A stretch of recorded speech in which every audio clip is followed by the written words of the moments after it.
കോഴിക്കോട്ട് water authority വിതരണം ചെയ്യുന്ന വെള്ളത്തിൽ പുഴു. പൈപ്പ് ലൈൻ വഴി വരുന്ന വെള്ളത്തിലാണ് പുഴുവിനെ കണ്ടത്. കല്ലായി 36 വാർഡിൽ സുഭാഷിന്റെ വീട്ടിൽ കിട്ടിയ വെള്ളത്തിലാണ് പുഴുക്കളെ കണ്ടത്.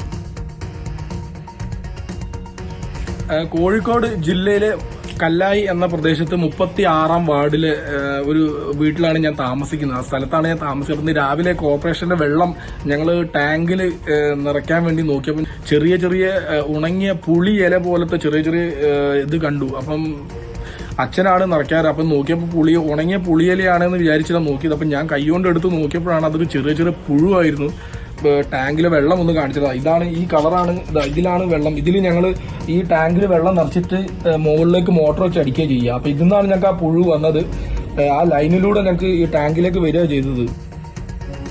VS രഞ്ജിത്ത്, ഈ ടാങ്കിലേക്ക് നിറച്ച വെള്ളത്തിൽ പുഴുവിനെ കണ്ടെത്തുകയാണ്. മറ്റ് ആർക്കെങ്കിലും, അതായത് ഇതേ സ്രോതസ്സിൽ നിന്ന് വരുന്ന വെള്ളത്തിൽ മറ്റാർക്കെങ്കിലും സമീപ വീടുകളിൽ ഈ വെള്ളത്തിൽ പുഴുവിനെ കണ്ടതായിട്ടുള്ള വിവരങ്ങൾ പുറത്തു വരുന്നുണ്ടോ, അതോ ഈ ഒരു വീട്ടിൽ മാത്രമാണോ?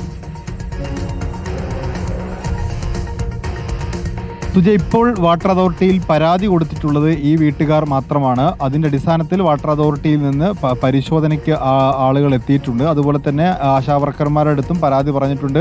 കോർപ്പറേഷന്റെ ഹെൽത്ത് വിഭാഗവും പരിശോധനയ്ക്ക് എത്തുന്നു എന്നാണ് വീട്ടുകാർ അറിയിച്ചിട്ടുള്ളത്. വലിയ പുഴുക്കൾ തന്നെയാണ് കാണുമ്പോൾ. അപ്പോൾ ഇത്തരത്തിൽ പുഴുക്കൾ വരുന്നത് ഈ വീട്ടിലേക്കുള്ള പൈപ്പ് ലൈൻ ഒരു ഓവുചാൽ വഴി ആണ് കടന്നു വരുന്നത്. ഓവുചാലിന്റെ അരികിലൂടെയാണ് കടന്നു വരുന്നത്. അവിടെ എന്തെങ്കിലും പൊട്ടലുണ്ടായിട്ടുണ്ടോ എന്നൊക്കെ വീട്ടുകാർ സംശയിക്കുന്നുണ്ട്. ഏതായാലും വാട്ടർ അതോറിറ്റിയുടെ, കോർപ്പറേഷൻ എന്ന് പറയുന്നുണ്ട്, വാട്ടർ അതോറിറ്റിയാണ്. വാട്ടർ അതോറിറ്റി വിതരണം ചെയ്യുന്ന പൈപ്പ് ലൈനിലാണ് ഇത്തരത്തിൽ വലിയ പുഴുക്കളെ തന്നെ കണ്ടെത്തിയിട്ടുള്ളത്. സമീപ പ്രദേശങ്ങളിലൊക്കെ തന്നെ വാട്ടർ അതോറിറ്റിയുടെ വെള്ളമാണ്. കല്ലായി എന്ന് പറയുന്നത് കിണറിലെ വെള്ളം കുടിക്കാൻ പറ്റാത്തൊരു മേഖലയാണ്. അതുകൊണ്ട് വാട്ടർ അതോറിറ്റിയെ തന്നെയാണ് കുടിവെള്ളത്തിന് പൂർണ്ണമായും അവിടുത്തെ നാട്ടുകാർ ആശ്രയിക്കുന്നത്. ആ ഭാഗത്തുള്ള വെള്ളത്തിലാണ് ഇപ്പോൾ പുഴുക്കളെ കണ്ടെത്തിയിട്ടുള്ളത്. സുജയ സൂചിപ്പിച്ച പോലെ മറ്റിടങ്ങളിലും സമാനമായ പരാതി ഉണ്ടോ എന്ന് വാട്ടർ അതോറിറ്റി പരിശോധിക്കും. ഏതായാലും ഈ അല്പസമയത്തിനകം വാട്ടർ അതോറിറ്റി ഉദ്യോഗസ്ഥർ ഈ വീട്ടിൽ പരിശോധനയ്ക്ക് എത്തുന്നുണ്ട്. ഓക്കെ, വെള്ളത്തിൽ പുഴുവിനെ കണ്ടെത്തിയിരിക്കുകയാണ്. വാട്ടർ അതോറിറ്റി വിതരണം ചെയ്യുന്ന വെള്ളത്തിൽ നിന്നാണ് ഈ പുഴുവിനെ കിട്ടിയത് എന്നതാണ്